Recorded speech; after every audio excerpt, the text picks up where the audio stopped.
Welcome back to another episode of Two Saved Queens. You're still stuck at home, and the world is still trying us, but we're still here. Hey, Miss Devereaux. Hey, Miss Malekai. What's the tea-ho? You know, I'm gonna be honest. I feel a little so this week. I was really excited for the episode we were gonna do. We had originally planned. I've been prepping for it. I was ready for it, but there's been so much news going on this week. It just kind of took over. So I'm happy to be here with you and our listeners to kind of get it off my chest, because this week has been a lot. Oh, yeah. There's definitely a lot going on in the news. And, I mean, I feel like in my own life, because I think one of my local female friends, I think she's got the Rona. Oh, no. Yeah, I think so. I think she's got the Rona. And it's snowing here in Detroit. I think it's going to snow all through the Midwest and the East Coast in May, bitch. It's snowing in May. Does it not normally snow? It does not normally snow in May. I don't know. I mean, girl, it feels like the end times. I don't know what the hell is going on. Miss Earth, she really is. She's coming for us. I'm going to give y'all virus. I'm going to give y'all disease. I'm going to give y'all... We got to get right. You got to get saved, though. Weather. That's why you got to be saved, sanctified, and filled. Oh, man. You know. But wait, going back to your girlfriend,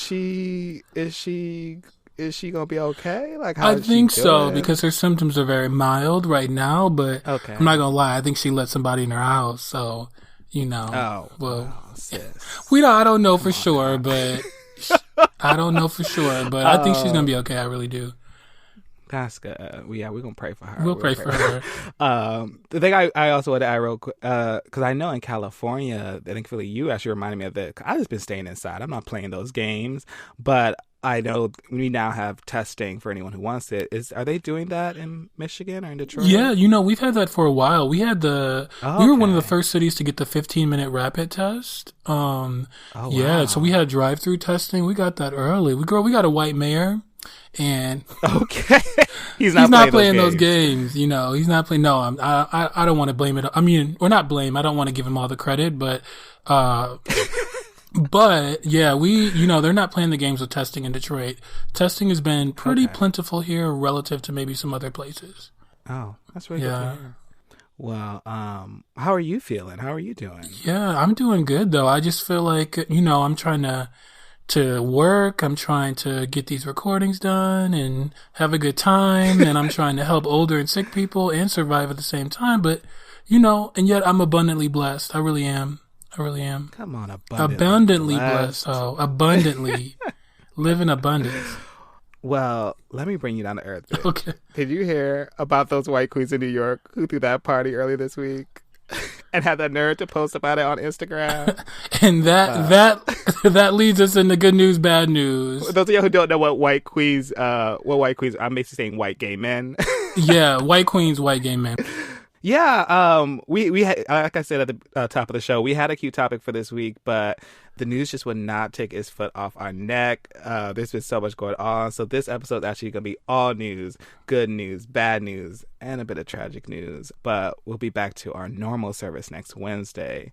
So to start it off, there was a rave that happened in New York City. A bunch of white queens, as I said, with a complete DJ who was wearing a face shield around his neck. Like, that's really going to be useful. Right. And the girls were just getting their lives, playing some good EDM music that was originally made by Black people.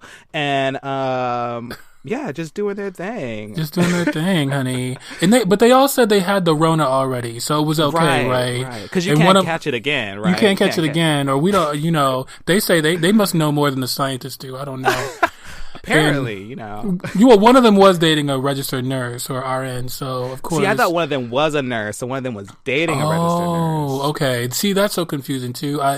It was some messy shit, whatever it was. It was some messy shit. Like, those girls should not have posted that. Because, I feel like, we might know a girl in New York who might have had a little get together, and she wasn't posting on 4 to 5 people at most. She wasn't posting on Instagram though, was sure she, girl? She wasn't. She kept those stories silent. Those stories were just about her wishing she was at somewhere warmer. Right. She was smart though. See, that's a smart hoe right there. That's a smart dumb hoe. I mean, I just was like, those guys are just so bold. They're like, and we're not just talking about 1 or 2 videos in their story, like 20 videos in their story. Like they were like, no, let me show y'all my whole evening of how I spent it. And I love that the DJ was like, he was like, I was just, money was tight. Like I was just trying to do it for the money. A lot of gigs got canceled. Yeah, bitch, we know. Everybody's gigs got canceled. Everybody's gigs got canceled. The freelance girls are hurting.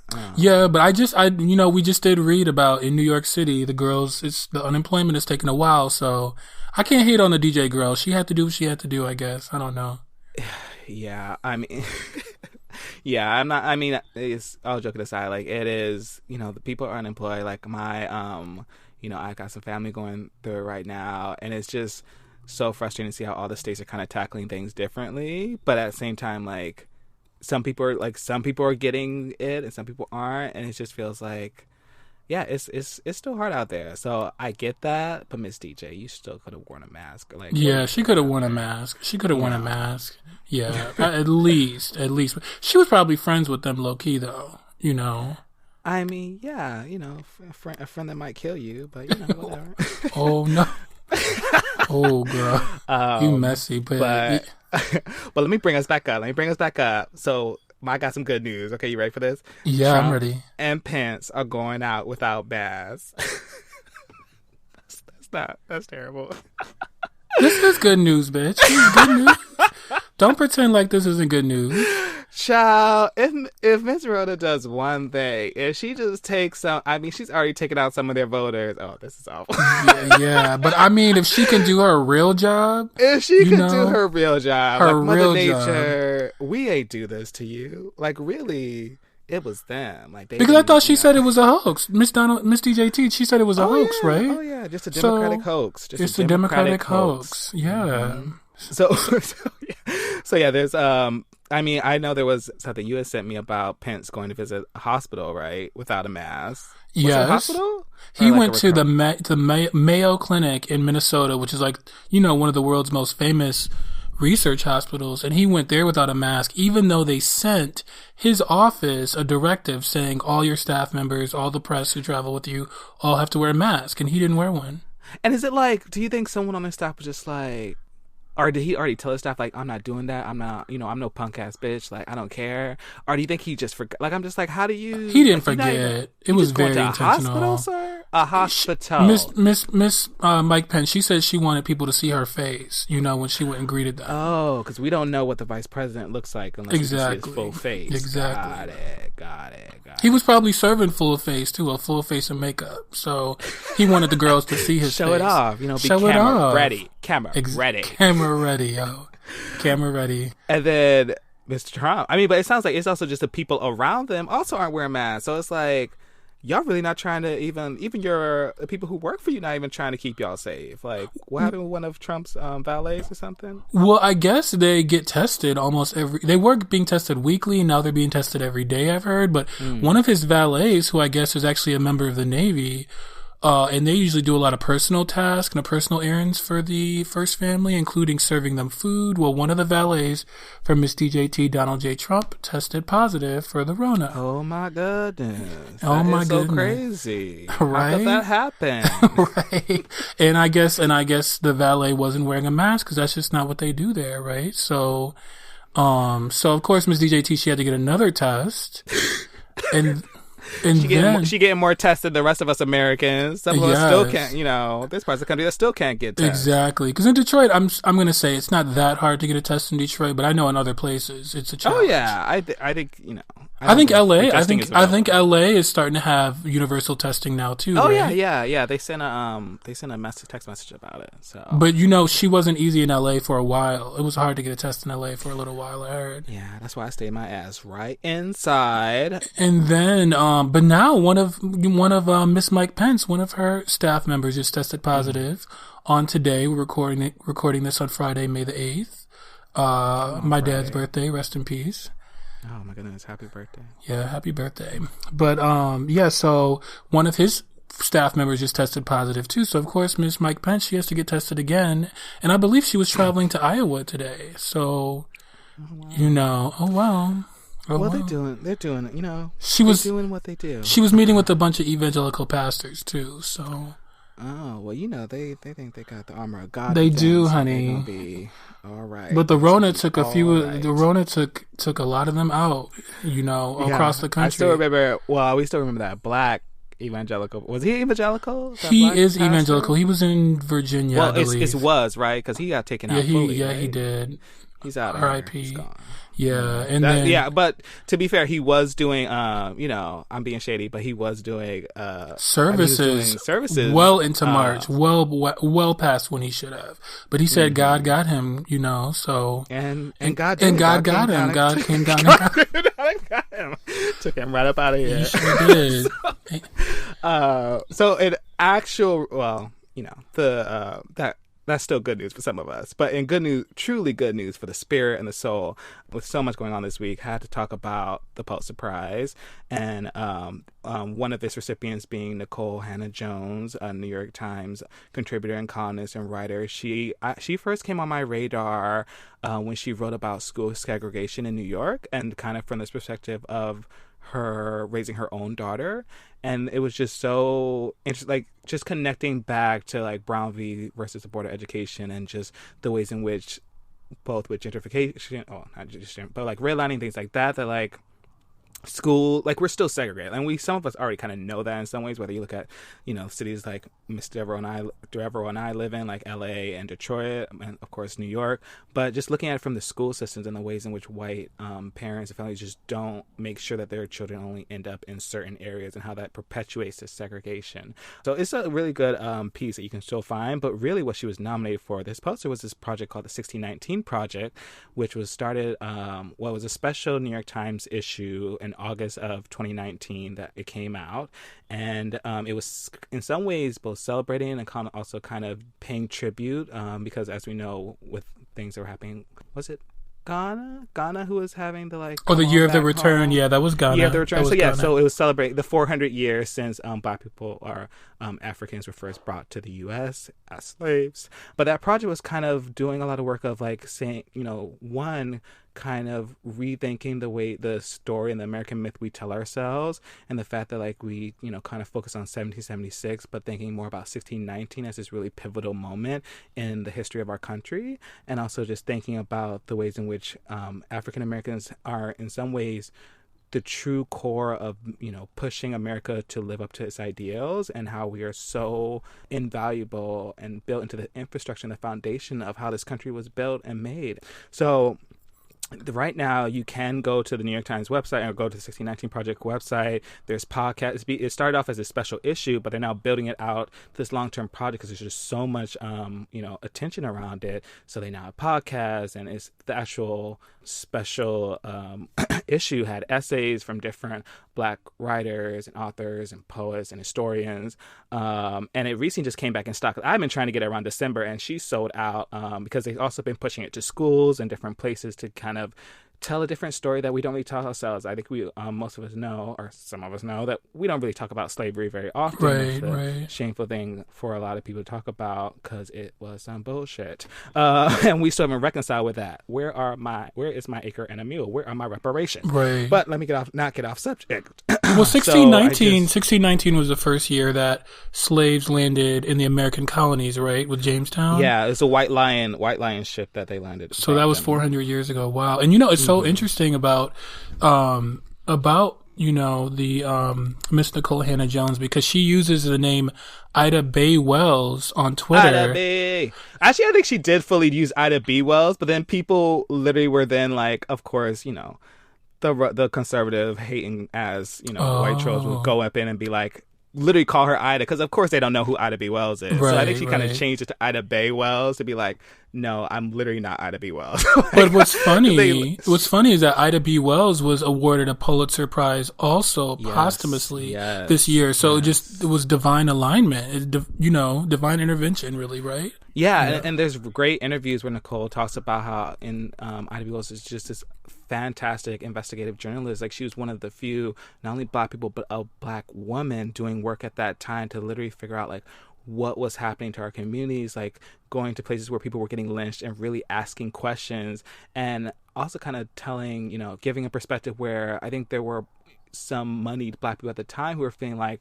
oh, the people were getting lynched, they had whistled at a white woman, they had done too much, and to show that actually it was more about the fact that those people who were getting lynched were kind of wanting to be, white people were doing that, wanted to cut them down, wanted to put them in their place. Like, it was actually people sometimes with money who were being lynched because you're getting too big for your britches. Southern business owners, a lot of people I know, their grandparents own businesses in places like Texas and Oklahoma and Alabama, and they got lynched or their businesses burned down by white people in the South, and as late as the early 20th century, and that's what got them fleeing to Detroit and Chicago and different northern cities, because their businesses, their livelihoods were just destroyed by jealous white people at the end of the day. Yeah. So it's a really great project. And speaking of jealous white people, there's a lot of noise about it. There's a counter project called 7076. There's, especially the week that it was awarded the poster, there's all these essays from mostly white male historians trying to come at the project and say it's fake news and all this bullshit. Because basically they weren't included. Like, it just feels like it's coming from a place of arrogance that they're like, oh, how dare you not want my inclusion? Because we don't care. We want to tell our own stories about our people. Exactly. So definitely check it out. There's it's now, the special issue is now back in stock. So go buy it. Also, we got to support. Miss New York Times is a whole nother topic about. She's got her problematic areas. She does. Her editor. She does. But in this with case, their black editor, still problematic areas. Their black editor, black executive who's married to a. Let me stop. Oh, girl, you gonna go there? You gonna go there? No, I'm trying to. No, we're gonna be focused. Yeah, let's be focused. But I will say, before we get on to the next Pulitzer Prize set of Pulitzer Prize winners, I do want to acknowledge Miss Don Lemon. She had a video out this week. She talked about white jealousy, and Miss Donald J. Trump, Miss DJT, is compared with President Barack Obama, and that is a great video online. Watch that. Oh, she lays Miss Donald J. Trump out. Lays her out. Don's been doing some good work. He's been doing some good work. She really has. He's come away. Last few years. From talking about when that woman was getting raped, that she should have bit that person's penis off. But anyway, going to the other Pulitzer Prize winners, we got to talk about Mr. Ericho Brown, who's an Emory professor, kind of quite handsome, if I do say so myself. He won in poetry.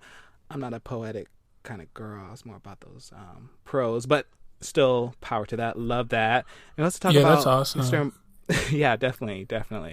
And we also talk about Mr. Michael R. Jackson, aka the Living MJ on Twitter, who won for his play Strange Loop, which is such a cool conceit. It's basically about a black gay playwright wanting to write a story about a black gay playwright that's being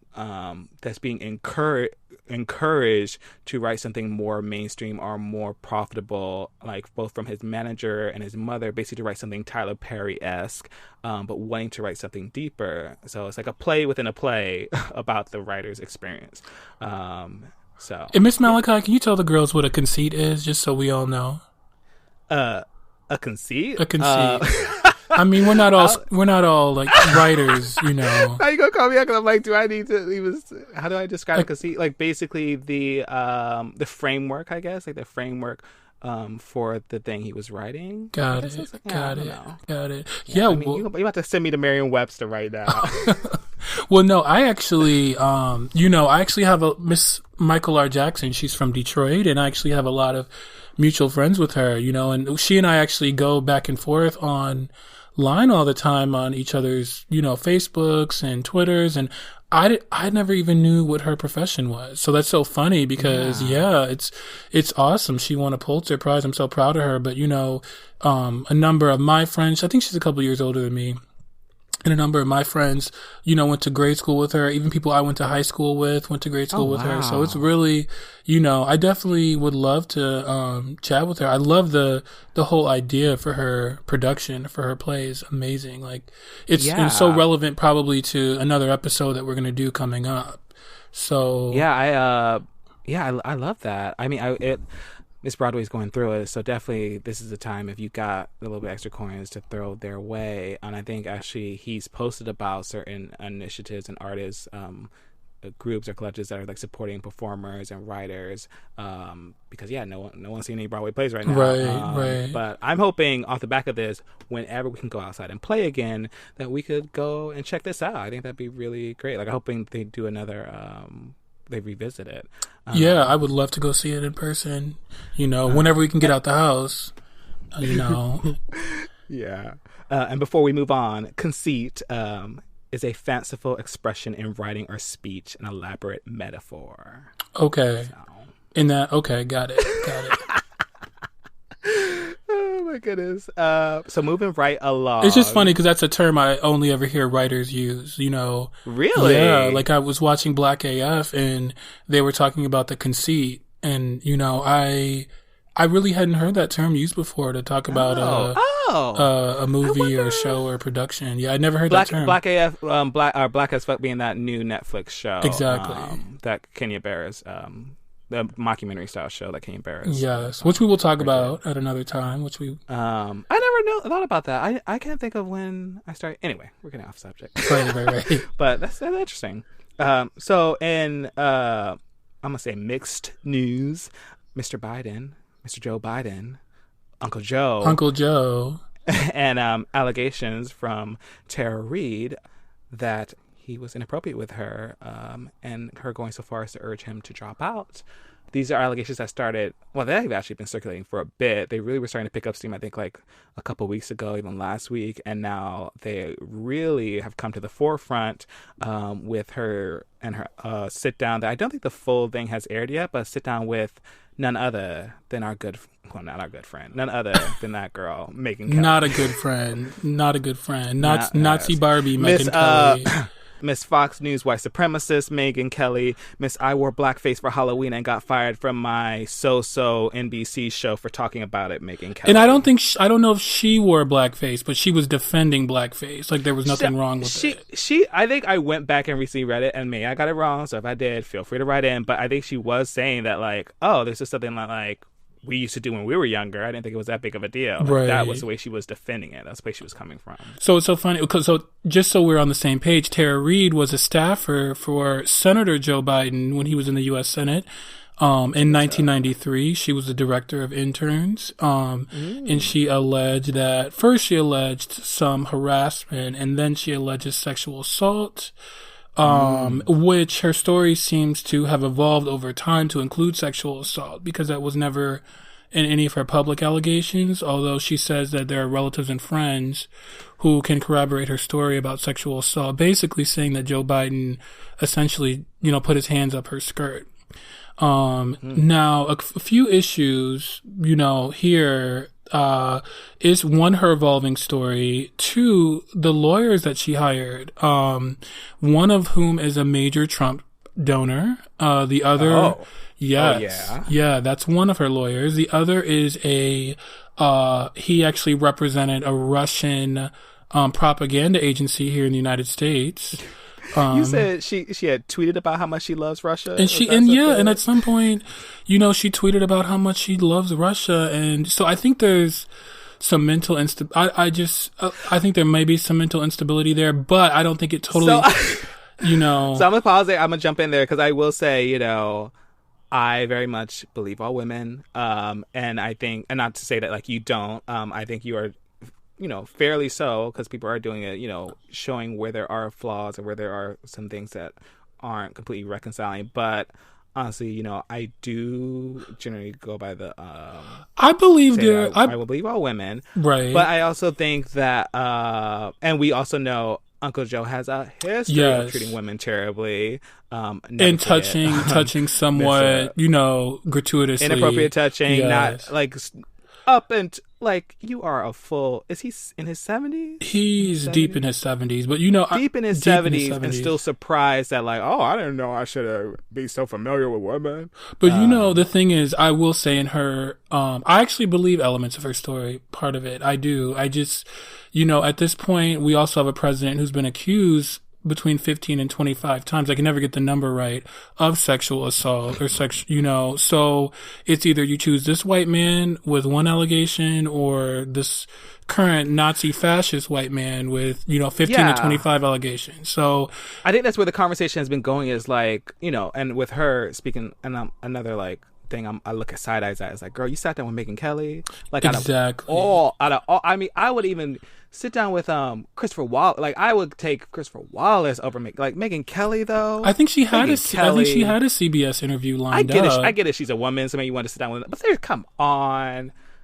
No, don't sit down with Laura Ingraham. I was about to be like, sit down with Laura Ingraham. No, no Laura Ingraham yet. But that putting that aside, I think now that she's kind of making this case for him to drop out, and that's been the thing that people have been saying is like, oh, is this enough for like Trump, for Biden to drop for Biden to drop out?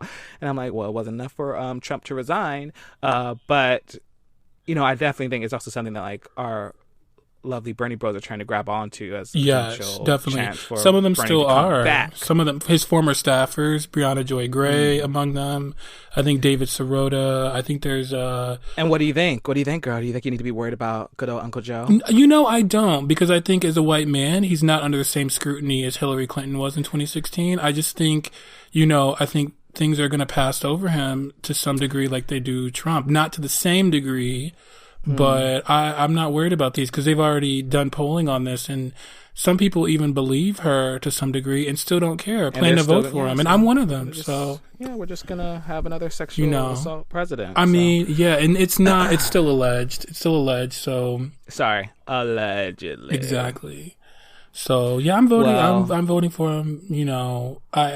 It's definitely not great, but.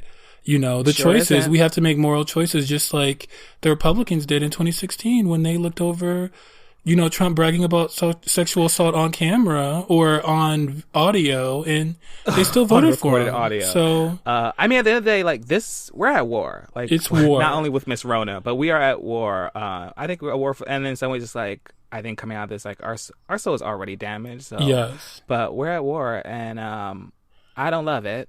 And I would love for Bernie to get another chance, but I don't think that's where we're going. Listen, you're not voting for Biden. You're voting for Ruth Bader Ginsburg, right? You're voting for the Supreme Court. You're voting for the agencies. You're voting for those kids in cages. You're voting for the black people who died, from the Rona that could have been halted or stopped or kind of mitigated in the United States. You're voting for people who can't get their unemployment benefits right now. You're voting for all those other reasons. You're not just voting for Joe Biden. So you have to consider that. Yeah, we'll leave that there. I'm sure this will come up again as we maybe have an election. Depends on where the world is in a month or two. We'll take it day by day, week by week. So, and one of your good news, girl, I think is about a certain weatherman. Yes, in Minnesota. And it's weird. It's so funny because we're putting this under good news, but a gay weatherman out of Minnesota, his name is Sven. A gay white weatherman. Yeah, that is important. His name is Sven Sundgaard. He was actually fired for calling anti-quarantine protesters there in Minnesota. Actually, I think he just retweeted or reposted this from Facebook. But white nationalist, Nazi sympathizer, gun fetishist, miscreants. So let me say that one more time again. That sounds just like me. White nationalist, Nazi sympathizer, gun fetishist, miscreants. Now, the fact that this is a white queen who reposted this, though, that's what really impresses me, So we got to give her a salute for that. She was able to, she did take it down pretty quickly after she got some complaints, but it's okay. She put it up to begin with, and she lost her job. She lost her job. So was it good news that she got fired? Well, it wasn't good news for her, but she stood up in her truth, And I think these are this is what we need white people to do. Is like, at the end of the day, she's going to be okay. She is. Like, she had a cute little photo on a cliffside overlooking a beach being like, I will be okay. I am looking at my options. She's probably going to get some money out of this for sure. Hopefully she gets picked up in a bigger market. She might be in LA next. Who knows? She might be an LA weather girl, Yeah. And but that's what we need. We need because in some ways, a white person putting themselves online they will not feel the same ramifications as a black person putting themselves online. And right now, that is what we need to happen. Exactly. We need that's what real allyship is. It's really, and yes, I know she took down the tweet after the fact, but she still put it up. She still liked it. And she still got fired for it. And so she didn't play both sides. She didn't play both sides. She did not. Which is what we need. We need more girls like that who don't, try to equalize everything and make the right and the left equal and the Nazis and the civil rights protesters equal. We don't need those type of girls anymore. We don't need no both sides girls. We don't need both sides girls. Exactly. And she's fine. I support Black love, but he's daddy the house down. I'm not gonna lie. Definitely agreed there. But anyway, and then some bad news. Well, we had a rough week for justice in this country because come on, go with it. Michael Flynn, who was National Security Advisor to Donald J. Trump at the beginning of his administration in 2017. Actually pled guilty to lying to the FBI, pled guilty twice, and yet the Justice Department under Attorney General William Barr, or Bill Barr, actually decided to drop all charges against him, even though he has pleaded guilty twice. Michael Flynn. I didn't even know that was a thing. You're guilty, but guess what? I got you. Don't even worry about it. And so it's another slap in the face. The justice system works for those, in power, those white men in power in particular. Meanwhile, we have all these black people incarcerated for much lesser things than lying to the FBI, which is an obvious crime of perjury. And so, this is actually a first. This is actually a first because this actually has not happened in at least in our lifetime. So I need your help with it because in some ways this seemed to really shake you, but a part of me is like, this just feels like more of the same. I'm curious how, because I saw a lot of people also talking about oh, this is so egregious and I can't believe this is happening. But I feel like with what happened to Roger Stone, this was also I'm trying to think. I need some help figuring out what is happening here. Why is it so different, monumental from what is happening for Roger Stone, or is it just all bad? Because with Roger Stone, for instance, there hasn't been any charges dropped. And then on top of that, why this is so bad is generally the Department of Justice and the Attorney General is supposed to have some separation from politics and from the president. In other administrations, that has, for the most part, been the case. The president is not supposed to dictate who, for his friends who are being charged with crimes, whether they should be charged or not, whether charges should be dropped or not. And this is such a blatant. This is that first, right? Where this hasn't. But he's about that deal. He's about trading favors. Exactly. He was, that's what happened with Ukraine. That's what started it all. It's like, hey, y'all want some help? What you gonna do for me? You got that folio on Biden. You got that dossier on Biden. And Michael Flynn actually never ratted Trump out. And I think that's part of the reason why this is happening versus Michael Cohen. And Roger Stone may end up getting a pardon too at some point. But they actually, the Attorney General kind of covered for Trump and didn't make him use his pardon power because that could have been politically inexpedient or bad for Trump to use that pardon power before the election. So the Attorney General just intervened on his behalf and also, and just dropped the charges. And another reason, my conspiracy theory about why this also happened in terms of dropping the charges rather than using the pardon power later is because if Trump used the pardon power on Michael Flynn, then Michael Flynn loses his Fifth Amendment right against self-incrimination, and he can be asked anything about what happened with Russia and lobbying Russia, including implicating Trump. So if Trump used the pardon power on him, once you are pardoned, you no longer have a Fifth Amendment right because there is no self-incrimination. You can't be charged for those crimes. So you have to answer any question that you're asked. And so this basically gave Trump an out in using that pardon power. Well, that's something to watch. I think we're just seeing our institutions. We're seeing them crumble.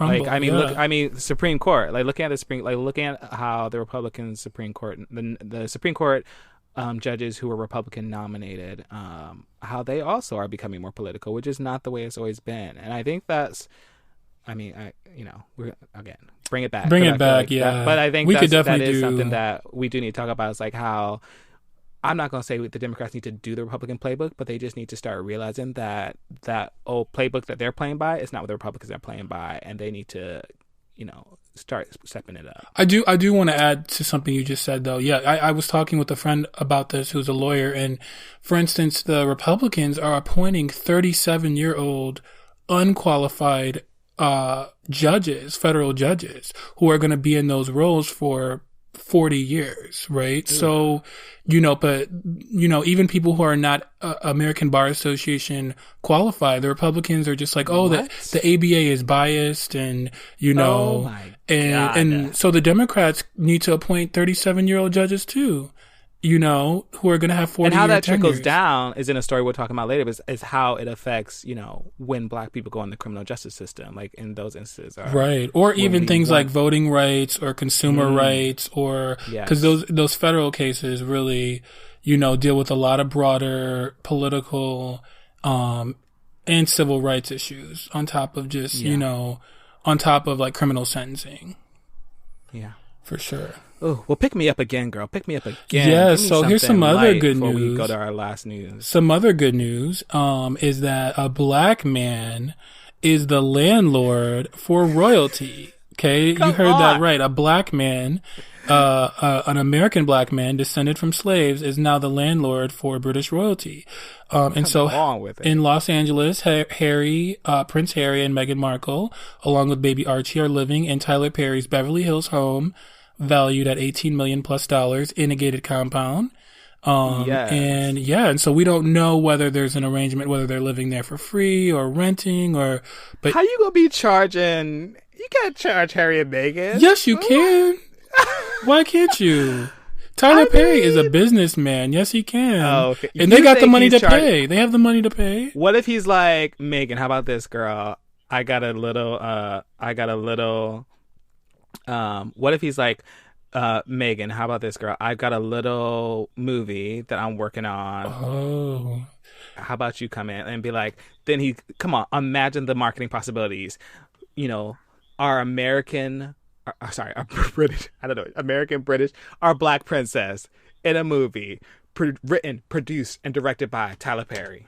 She's still gonna want to be paid for her work. That girl, that girl's smart. She got homeboy to leave his family, to move to Canada, and then all of a sudden in LA, her hometown. So she's gonna want to get paid still, even to be in one of Tyler Perry's little movies. He's still gonna have to pay up. Yeah. Even pay for that security. Yeah, she sure does for that security. And they want to buy their own house. So. Yeah, that's true. Exactly. But that is some good news. It's just Black excellence all around. A Black princess, a Black landlord, a Black movie mogul. We're doing big things even in the Trump era, right? And even despite the always, Trump era. We still do our best. And that brings us to Miss Malakai's bad news. Oh, goodness. Which I know a lot of people... and this was partly why we had to do this all new, because this stuff was moving so fast. This is about the murder of Ahmaud Arbery, who was jogging. Was at night? Was it at night? It didn't appear to be at night, honestly. No, it wasn't at night. It was still daylight in the video. So he's jogging, and was followed and attacked. Undoubtedly shot and killed by two men who, you made the distinction that they were not. Well, one was a white man and his son. And his son, right? One white man, I believe he's 64. His son, 34. So, and I believe the father was former law enforcement. So that was the point that I know a lot of people were making. It was like, it wasn't a police officer, but in some ways I'm like, he was still protected by the law. Like the fact that it was not until today, this Friday, as we're recording this, that they've been arrested. And this happened in February. Yes, in late February. So over 2 months, they've been goddamn free, scot-free for murdering a person in cold blood. And with video recorded, yes. Which that part killed me. Was like, who recorded the video? Yes, like who was that? Yes. And that, and so I'm wondering if there was there's supposedly a third person or assailant involved who was also following Ahmaud during his jog, and harassing him. So, and that might be the person who recorded the video. We don't know just yet. Because you probably know. I mean, I'm before I go into it, like, I'm probably leaving out some of the details because honestly, I didn't watch the video. So I know I read parts of the story about the fact that he was jogging and they felt like, he was on their property, or they felt like he was up to no good. They saw someone running away and then thought they need to chase him or something like that. You watched the video. I watched it, and in fact, I watched it again right before we went to recording. So what I'm reading, the whiteness defense, the whiteness rationalization of why they shot him, is that they had been having break-ins in the neighborhood. The suspect in those break-ins, they said, was an African-American male, and that he, of course, in quotations, fit the description, all that bullshit, right? Imagine that. And then someone was saying they saw him looking into a house that was under construction, which, I mean, I know I have definitely kind of peered into, looking to see new construction, looking to see what it's about and what they're building. I've done that shit. But we don't even know if he did that. That might have been a lie too, But either way, he was running, it was definitely one of those country roads with no sidewalks. He was running. He was running in the street, and he comes up on a pickup truck. And he comes up on a pickup truck, and the 64-year-old is in the back of the pickup truck with a shotgun. The 34-year-old is out in the middle of the street, standing also with a shotgun. And then Ahmaud tries to go to the right around them onto the grass. And then the younger one actually, starts to try to wrestle him while the father in the pickup truck shoots him from the pickup truck, at least 2 to 3 times. And you see him continue trying to run even after that, and then he collapses to the ground. So it is traumatic, and you're not the only one who couldn't watch it. Yeah. I know you asked me why, or not why, but you asked me if I was going to watch the video. And I said, I don't need to watch it. Right. I know what happened. An innocent black man got gunned down. And I don't need to try to make sense of it because it doesn't make any sense. And I don't need to read reason to be angry because I'm already angry. I'm always angry. I'm always angry. And I just think that, I've watched the videos. Like I watched the videos of Trayvon. I've watched the videos of God, now I'm getting emotional. I can't even do it. I've watched the videos in the past, and I think that I don't think that watching our Black trauma serves us. I think early on, it was a validation of the things that our communities talked about and things that our parents told us and that we would tell the others, that oftentimes our white friends, our family, our coworkers did not believe. They did not believe that we would get pulled over. They did not understand why we were nervous to drive a really nice car or drive through certain neighborhoods. They did not understand why we are always worried of the police. And I think it has become abundantly clear. There's irrefutable proof of why that is. And I don't think continuing to show that trauma, or for us to subject ourselves to that trauma, is helpful. Like, I understand that in some ways, because of, Sean King, who was the one who originally posted this video. I don't know if he was originally, but he was the one who elevated this video to even a larger platform. Ultimately those men got arrested. Like, this is 2 months later. And I think the fact that there was a video and then the outcry, these men got arrested. But is that what we have to do every time? Do we literally have to bleed in front of you and die in front of you? Have you watched that and share that trauma over and over again for something to happen? It's just not good enough for me. Yeah. And there's also this feeling that I don't think that, at least for me, like I said, that how that video didn't really change me, but I think the people who that video affected, they already, in some ways, those people, let's say those white allies, they already know. And for the people who don't see that, I don't think it's going to change them. I don't think it's going to change their minds. I don't think it's going to change their hearts. What I think changes hearts and minds are laws, because you're not able to do it. You're restricted.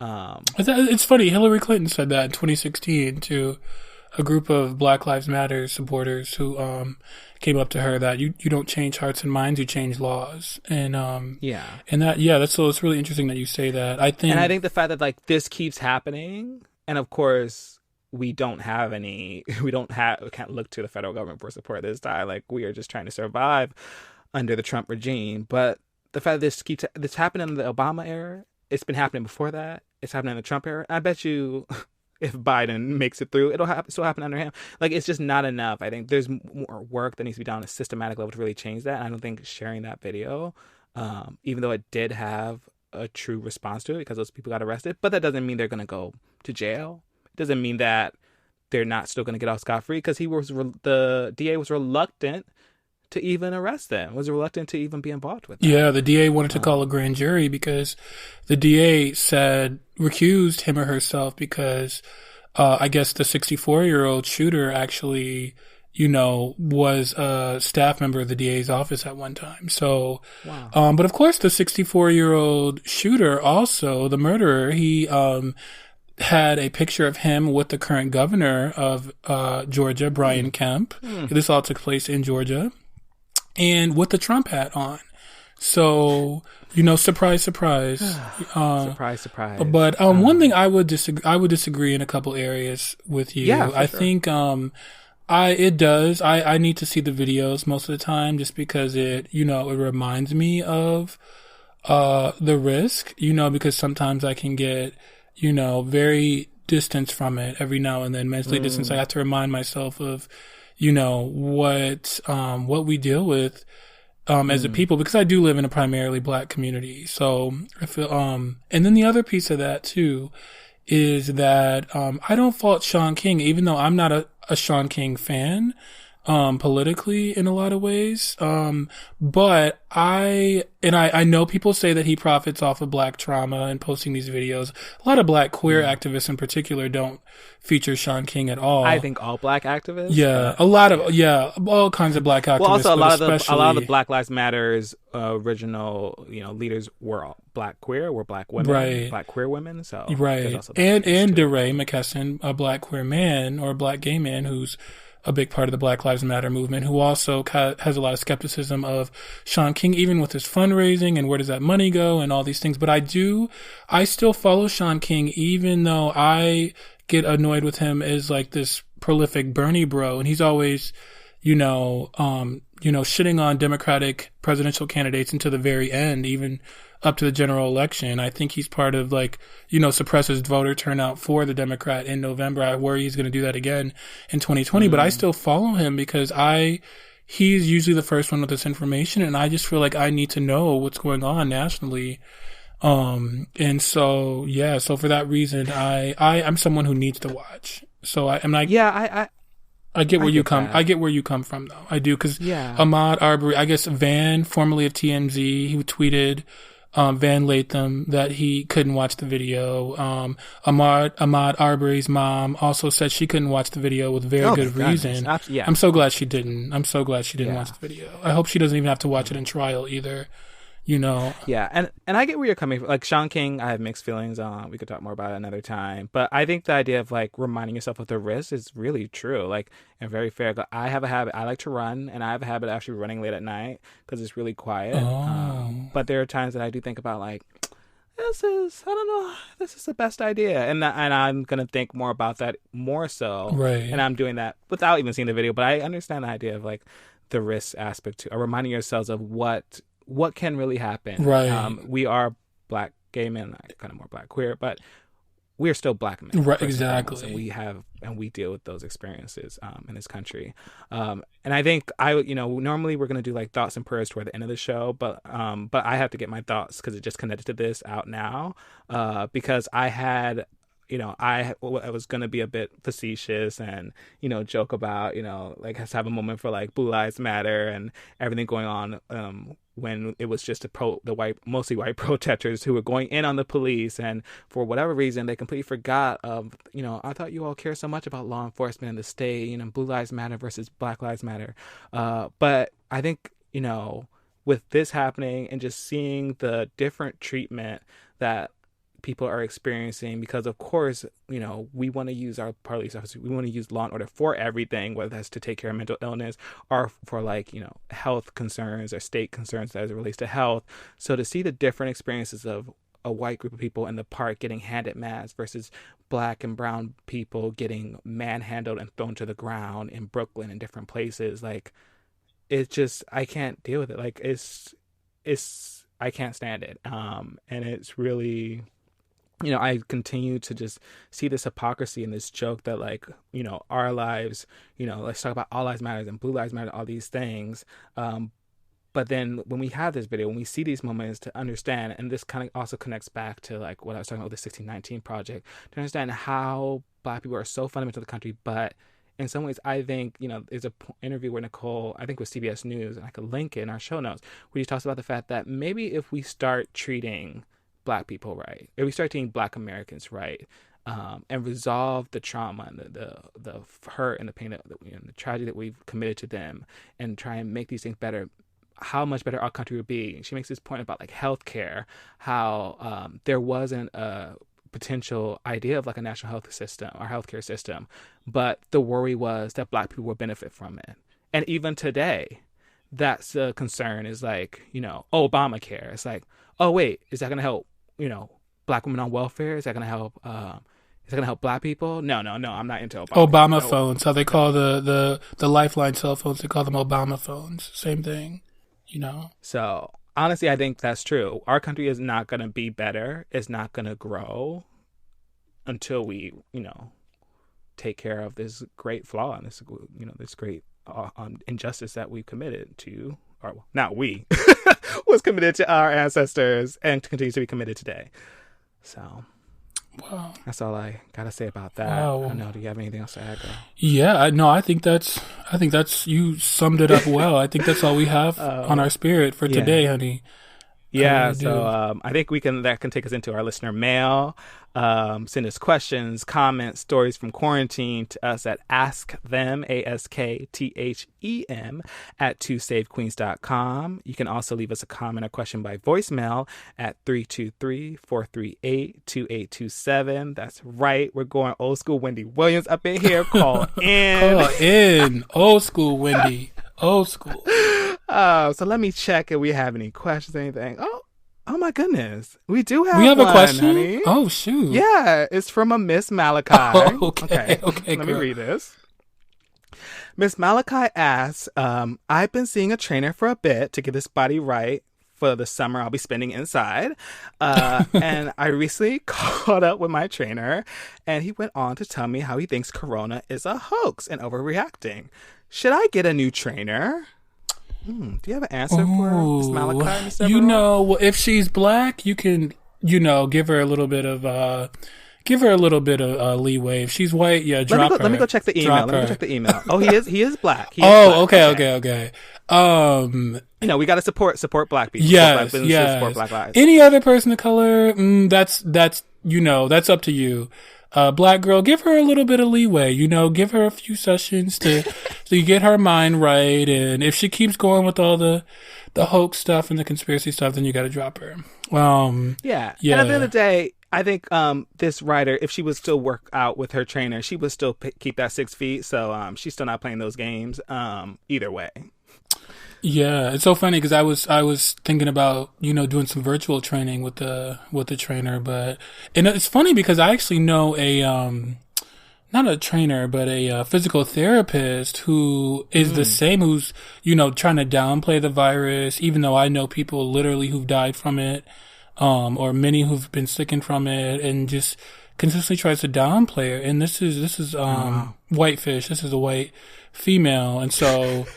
She gets no grace from me, but yeah, it's interesting because I just, she actually has gone out of her way to try to downplay it. Oh, well, the girls, they were sick anyway. She says things like that. And I know someone who died from it who's 31 years old. So, I know a 43-year-old who died, a very prominent Detroiter. So, It's not just people who are overly sick or old or overly ill. These are Yeah. everyday people, particularly everyday black people. So I don't want to hear none of that shit, especially Yeah. from no white chick. I really don't want to hear it. And that's why I said I'm not giving grace to no white bitch sitting up here talking about it's not real or it's a hoax.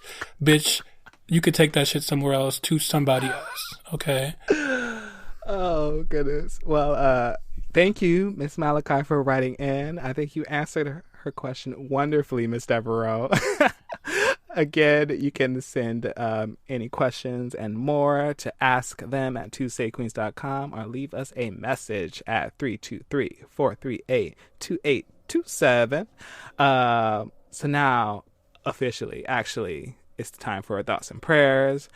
I still had a prayer for this week, but I thought I would check in with you, sis, to see if you had anything on your mind, anything you want to say. Oh, I just got a lot off my chest, so I'm gonna let you take over for thoughts and prayers for this. She's still going. She's still going. Yeah. This is her week. Yes. She's trying to save these girls. Yes. So my prayer, because I did my thought earlier, there's been so much news. There was just an article about DJT going against the CDC recommendations to reopen the economy. Republican and conservative whites are talking about how they are okay with grandma dying, or pretty much anyone but themselves dying to reopen the economy so they can fix their roots and continue to make money and not have to be at home with their soulless children. So my prayers go out to the people who are being encouraged to die for capitalism and our economy. The people who are going to put their lives on the front line, who have currently been, nurses and doctors and, grocery store workers. But now it's really anyone who's going to still have to go to work, who won't be able to stay at home, but needs to go out and make money or risk losing their job. There's these rich and wealthy amounts of people, they're reminding us of how, the world is so risky, but ultimately it's the workers who are still having to strike. There was a strike that happened on May 1st for the workers of Amazon and Whole Foods and a lot of the big grocery store chains and gig economy companies. But people are still being forced to work. And yes, the cases are going down or they're flattening out, but we are still in a pandemic, and it doesn't take that long for those cases to rise again, knowing how quickly, Miss Corona can jump from person to person. And I've also just been seeing this news about nurses who have saved, countless lives and put their lives on the line, who are not just being laid off. So it seems like the only people we really care about are the corporations, even as people are literally dying. So who is supposed to work at these corporate entities that we've give all this attention to? And I just want to have a moment to really keep them in our thoughts and our true thoughts and prayers. That things are going to be rough, I think, continuing forward. I don't think, even as we come out the other side of the virus, that things are just going to snap back to normal. So yeah, there'll definitely be some transition for sure. Some big transitions. And, just to kind of, the cases are going down primarily in New York. For the rest of the country, they're really rising. I mean, outside of a few of these enclaves like Detroit, New York, New Orleans, where their cases might be flattening out, but the rest of the country is seeing an increase in cases, even California, and especially some of the states that are reopening like Georgia and Texas. So, we are definitely not out of the woods yet. I don't even know that we're at the top of the curve yet.